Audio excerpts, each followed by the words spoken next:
Take two.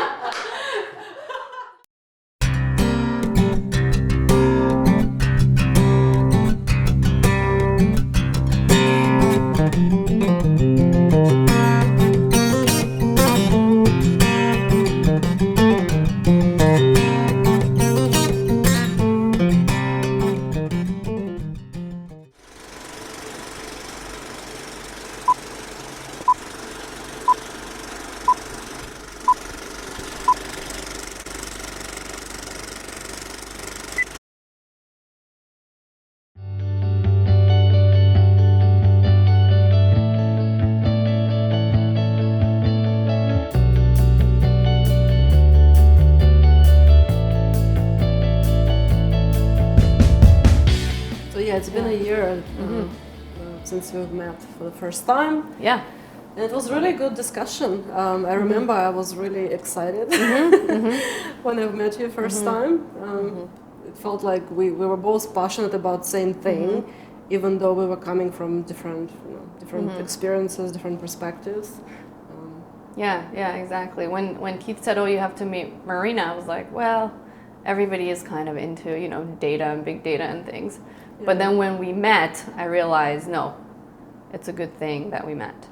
There was definitely things there that other people were not so deeply sort of knowledgeable in and weren't that passionate about. So it was a good night when I realized, wow, this is someone I could really do something about this issue with, because when I had spent those times at the Ontario Brain Institute, 4 years there, which was a great place to work, but I learned so much about how data, medical data, health data, is dealt with and stored and what shared. Happens to it, and it's the fact that it's not shared. And then you had this other perspective. It was really nice, and there was a push to do something about it. The other people that I had met before, that I had worked with before at the Ontario Brain Institute and others, that said, we know how to do this. We had to deal with these hospitals and the privacy officers and the research ethics boards and the lawyers and the clinicians. We've done this. Why don't we do this on our own sort of timeline, not having to deal with all the bureaucracies that a large organization like the Brain Institute would have to deal with.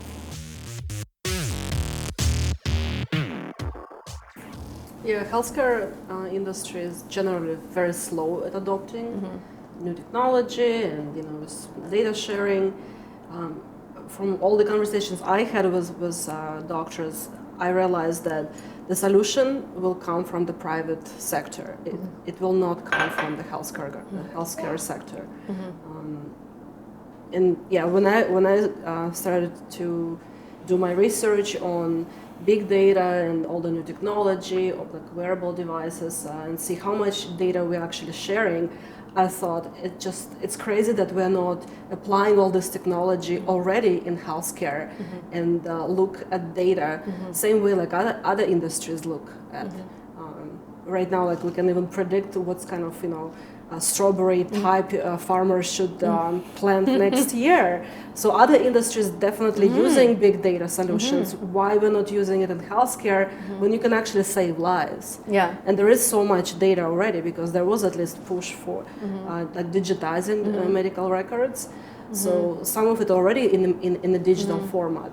It's just not shared from one hospital to another. That was my experience even with my mom. I know, like I witnessed this firsthand.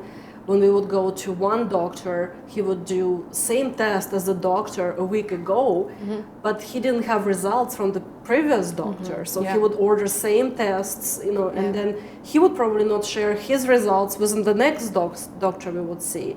And I thought it's just insane. Like, there's so much redundancy and information is not shared, even with the patient themselves and their families. So my mom, when she would go to different doctor appointments, she couldn't, pull out, her medical record, the same like what we have, in banking industry. Why don't like, and I'm actually, coming from banking industry. Like I was working for years at different banks, and I was thinking, it's like it should be the same. Like, there is no reason we can't share patient's information with the patient so they have access to it whenever they need, especially like in an emergency situation. Like when you go to ER, and there are a lot of questions that you need to answer in terms of what was happening with you. They don't have your full consolidated medical record. And you as a patient, and you as a family member who's, a caregiver in the family, you don't have that either. I know.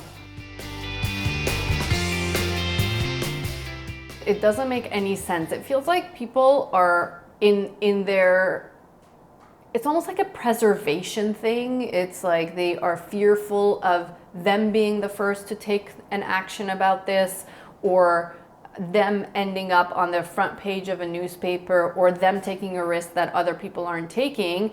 In Canada, things are conservative. People like the status quo, but the reality is we are sitting on mines of valuable data.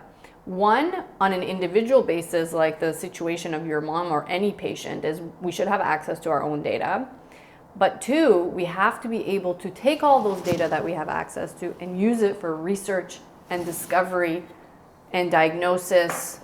All of those things we're just not doing right now effectively. We're just sitting on them. Hospitals are sitting on them, and privacy officers are saying, well, you can't touch the data. But there's ways to touch the data. We can de-identify, we can anonymize. Yeah, there's technology available. There's technology. It has been done, right? Yeah, it's been done very well. There's a lot of other kinds of sensitive data that we protect very well, like banking data. There is the CIA, the NSA, they all have very sensitive data. How are they protecting it? So I think that the case for privacy and security is important in medicine and health, but the excuse that we just can't do anything about it, or we shouldn't do anything about it because of that reason, is a very poor excuse. And I think we need the right people to come together and make something happen. We've been lucky at this company that we've had a great team come together, from data scientists, people at university, people that have done this before. Our colleagues. Family members. Exactly. So everybody came together, that's true. Yeah, great. We got great people coming together because one, it's an important cause. Two, because it's doable. We know how to do it. The other argument about sharing data with the patient, I don't buy it either in terms of, patient can misinterpret their data, right?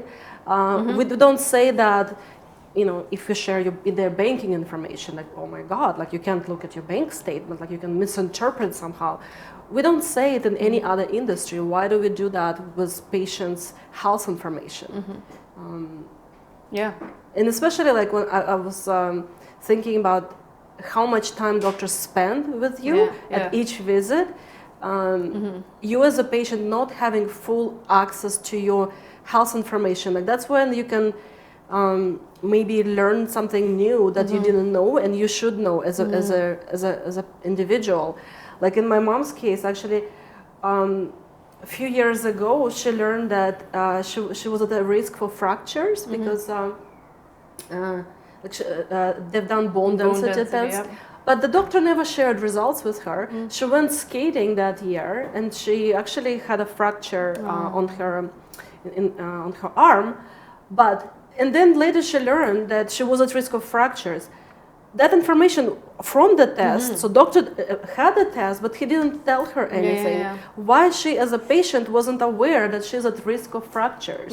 So I think if information is shared, patients could be more proactive. They can educate themselves on certain things about their conditions and what they should and shouldn't do, or what changes in their lifestyle they should make. Then they could be more proactive about their own health. Like I don't see that this danger of you share this information with patient, and somehow I don't know what would they do even to harm themselves. I don't know. Yeah, there's nothing there. I mean, I think some clinicians and physicians are concerned that, you know, people take their health into their own hands, or you know, is too much information a bad thing, and all of these things. But really, this is not too much information. This is information about you and other people in your condition that could be very valuable to you. The issue is there's responsibility from the healthcare system to the patient, and on top of that, we're asking for responsibility to the patient, to the greater good. We're asking for patients to share their data, to open their data, to be data donors, so that they don't benefit only individually, but we benefit as a society, as a population.